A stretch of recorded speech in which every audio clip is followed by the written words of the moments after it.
क्यों बुजुर्ग बुजुर्ग क्यों हम नौजवान क्यों नहीं? खाने का टाइम, डिस्को जाने का टाइम, गर्लफ्रेंड को लेकर घूमने का टाइम, हमारे पास बहुत वक्त है। पर ये जब किसान आंदोलन होता है, जब ये फासिस्ट और रेसिस्ट गवर्नमेंट जब कुछ काला कानून लाता है, तब हम घर पे बैठे रहते हैं। अरे यार वो सब बेकार का, वहाँ जाके क्या होगा। देशद्रोही ध्रुव सक्सेना है जो इंडिया का खाता है, इंडिया में रहता है, मध्य प्रदेश का सीएम के साथ बैठता है, वहाँ पाकिस्तानी आईएस को सपोर्ट करता है, इन्फॉर्मेशन देता है। आतंकवादी वो है कपिल गुर्जर जो शाहीन बाग के बाहर गोली चलाता है। आतंकवादी वो है जो राम भक्त गोपाल जो पुलिस का अपना जीजा जी के पास जाके गोली चलाता है। आतंकवादी ये नहीं, आतंकवादी वो है। अब जब भाई साहब को चौकीदारी करने दिया, ऐसा चौकीदारी किया, ललित मोदी भाग गया, नीरव मोदी भाग गया, विजय माल्या भाग गया। एनआरसी के वक्त घर से बच्चों को निकाल कर मारा गया। तुम्हारे लिए 3200 करोड़ ज्यादा है, यहाँ के इंसान का जान तुम्हारे लिए ज्यादा नहीं है। तुम इतना गिर चुके हो, मतलब इंसान तो है पर इंसानियत नहीं है। ये घमंड है, ये घमंड टूटने वाली है। और ये जो हमारे किसान भाई है, ये घमंड इनका तोड़ेंगे और बैकफुट में जाना पड़ेगा। तुम गुरुद्वारा चले जाओ, मस्जिद चले जाओ, मंदिर चले जाओ, तुम्हारा जी एक गंदी सोच, गंदी नीयत ये एक्सपोज होगा और धीरे धीरे हो रहा है। आप अपना सबसे पहले नाम बताएं हमें और कहाँ से आए हैं आप यहाँ पे? मेरा नाम है एसके मकबूल और मैं हूँ कलकत्ता से। यहाँ पे आया हूँ किसान आंदोलन को सपोर्ट करने के लिए। अच्छा, यही मेन मकसद है यहाँ पे आना, क्योंकि बहुत लोग घर से ट्वीट कर देते, शेयर करना बहुत आसान है, 1 सेकंड का काम है, पर ज़मीनी स्तर पर आके सपोर्ट करना ये बहुत बड़ी बात होती है। और हम तो मोदी जी नहीं हैं कि अमेरिका में कुछ होता तो यहाँ ट्वीट करते हैं, यहाँ पे जब किसान मरते हैं एनआरसी के टाइम, वहाँ पे जब उत्तर प्रदेश का योगी पुलिस जब लोगों को मारे, तब ना ट्वीट निकलती ना कुछ निकलते।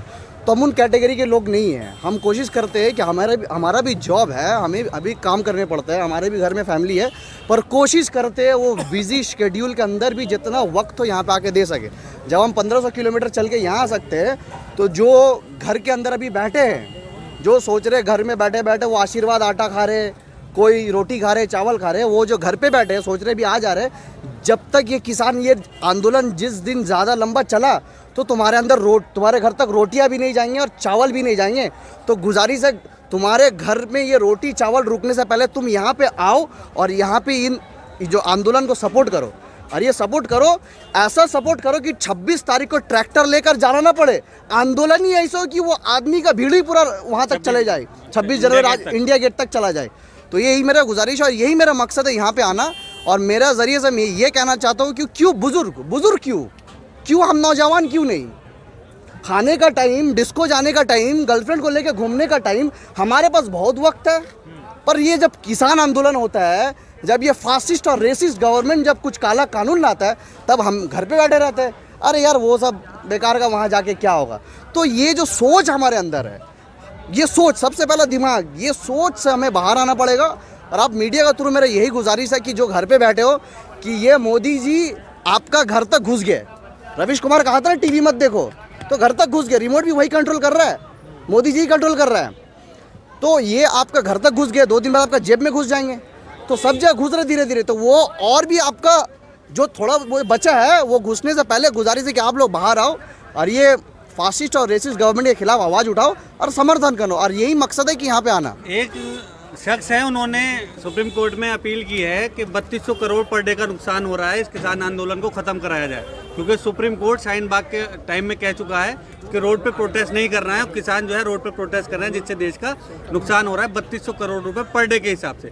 सोमवार को उस केस पे सुनवाई होनी है, इस बारे में आपका क्या कहना है? अच्छा, 3200 करोड़ नुकसान हो रहा है ये दिख रहा है। वो विजय माल्या, नीरव मोदी पैसा लेके भागता है और उसके बाद ये उनका टैक्स माफ़ करते, वो पैसा नहीं दिखता है। जब कहते हैं कि यहाँ पे तुम पब्लिक प्रॉपर्टी नुकसान मत करो, मध्य प्रदेश में मस्जिद तोड़ते हैं, एनआरसी के टाइम तुम लोगों को मारा, तुम्हारा पुलिस गोलियां चलाई यहाँ पे, मतलब पैसे से मतलब इंसान का जान से ज़्यादा पैसा हो गया क्या? यहाँ पे 60 लोग अपने शहीद हो गए। एनआरसी के वक्त घर से बच्चों को निकाल कर मारा गया। तुम्हारे लिए 3200 करोड़ ज़्यादा है, यहाँ के इंसान का जान तुम्हारे लिए ज़्यादा नहीं है। तुम इतना गिर चुके हो, मतलब इंसान तो है पर इंसानियत नहीं है इनके अंदर। अच्छा, मतलब पुतले रह गए हैं, इंसानियत खत्म हो गई। एकदम इंसानियत है ही नहीं इनके अंदर, कुछ नहीं है। देखिए आप लोगों को याद होगा जब प्रधानमंत्री ये नरेंद्र दामोदर दास जब बने थे, इनने एक बात कही थी कि हम प्रधान सेवक है। क्यों कहा था? क्योंकि चचा को पता था कि हम प्रधानमंत्री लायक है ही नहीं, हम इसीलिए प्रधान सेवक ही पहले से कह दो, इसीलिए प्रधान सेवक कहा। उसके बाद कहा चौकीदार। हम लोग सोचा चलो भाई इतना दिन तो कांग्रेस रहा, एक बार चौकीदारी उसे भी करने देते। अब जब भाई साहब को चौकीदारी करने दिया, ऐसा चौकीदारी किया, ललित मोदी भाग गया, नीरव मोदी भाग गया, विजय माल्या भाग गया, सब भाग गए। अब वक्त आ गया इसे भी ऐसा भगा है कि भागने का जगह ना मिले। अब ये चीज़ हमें समझना होगा कि जब वोट का बटन दाबते उस वक्त समझना होगा। अब कुछ लोग तो ऐसे भी कहते हैं कि भाई वोट देते हैं यहाँ, जाता है वहाँ। तो ये पक्ष नहीं जो मोदी जी को सपोर्ट करते हैं, मोदी जी का सपोर्टर और अपोजिशन दोनों दिल और दिमाग के अंदर मोदी जी घुस के बैठ गए। मतलब वो बोलता भी तो मोदी जी यहाँ से रिमोट जो दाबते हैं उसी का मुंह से वही निकलता है। तो हम जो सोचते हैं कि मोदी जी का सपोर्टर ही सिर्फ बात सुनते हैं, मोदी जी विपक्ष के अंदर भी घुस गए। ऐसा भी है क्योंकि कई अब तक जितने भी सरकार कानून लेकर आई है उनका विरोध हुआ है और कहीं पर भी सरकार बैकफुट पर नहीं गई है। शायद ये मजबूती है, इस वजह से वो पीछे हटने वाले नहीं है। आपको क्या लगता है? समझा नहीं, फिर से कीजिए। ये सवाल ये है कि जैसे मोदी जी जो मतलब किसान आंदोलन कर रहे हैं, इससे पहले सीए आंदोलन के खिलाफ भी प्रोटेस्ट हुआ था और बहुत सारी मतलब हर कानून का उनका विरोध होता है। तो उनका ट्रैक रिकॉर्ड रहा है कि अभी तक उन्होंने कोई मतलब कानून जो है वापस नहीं लिया है। तो ये उनकी मजबूती है। इसके बारे में आपका क्या कहना है? देखिए, बहुत सारा कानून, बहुत सारा बातें, बहुत सारा जब बिल आते हैं, जब ये नरेंद्र दामोदर दास मोदी जो फासिस्ट और रेसिस्ट गवर्नमेंट जो है, पर आपको याद होगा सिर्फ 2 ऐसा कानून है जिसमें बहुत बड़ा प्रोटेस्ट हुआ। हिंदुस्तान नहीं दुनिया में भी हुआ। एक है एनआरसी, दूसरा ये फार्मर प्रोटेस्ट। एनआरसी के वक्त प्रोटेस्ट, अगर आप लोग कह रहे हैं कि बिल बैकफुट में नहीं गए तो ये गलत है। एक्चुअली बैकफुट में जाने से पहले कोरोना का बहाना से जिस दिन ऐलान हुआ उसी दिन मोदी जी ने सबसे पहला काम क्या किया था पता आपको? सबसे पहला काम शाहीन बाग का प्रोटेस्ट साइट उठाया था, उसके बाद जामिया का प्रोटेस्ट साइट उठाया था। अगर कोरोना ना आता तो वो प्रोटेस्ट ऐसा ही चलता। तो अब जो उनका जो एरोगेंस अपना अंदर है, उनका जो ये घमंड है, ये घमंड टूटने वाली है। और ये जो हमारे किसान भाई है, ये घमंड इनका तोड़ेंगे और बैकफुट में जाना पड़ेगा इनको। एक बीजेपी के नेता हैं, उन्होंने आज ही बयान दिया है कि जो बैठे हैं किसान आंदोलन में ये लुटेरे लोग हैं और इनका इलाज हम जानते हैं कि एक लॉकडाउन लगाएंगे और ये सारे आंदोलन खत्म हो जाएंगे। इस बारे में आपके क्या कहना है? कभी लगा के दिखाए, लगाते क्यों नहीं है? अरे मोदी जी कितना भाषण दोगे तुम? भाषण देते देते जुमलाबाजी करते करते तो खत्म हो गए अब। और आपने देखा होगा 2019 में नरेंद्र दामोदर मोदी प्राइम मिनिस्टर बना, पर उसके बाद state election back to back वो हार रहे। वो झारखंड हारे, दिल्ली हारे, ऐसा हारते रहेंगे। और आपने जो कहा लुटेरा तो नीरव मोदी है ना भाई, वो तो लूट कर भागा। लुटेरा तो ललित मोदी है, वो लूट कर भागा। लुटेरा तो विजय माल्या, वो लूट कर भागा। तुम इन्हें खालिस्तानी कहते हो, इन्हें आतंकवादी कहते हो, इन्हें देशद्रोही कहते हो। मैं कहता हूँ देशद्रोही ये नहीं है, देशद्रोही ध्रुव सक्सेना है जो इंडिया का खाता है, इंडिया में रहता है, मध्य प्रदेश का सीएम के साथ बैठता है, वहाँ पाकिस्तानी आईएस को सपोर्ट करता है, इन्फॉर्मेशन देता है।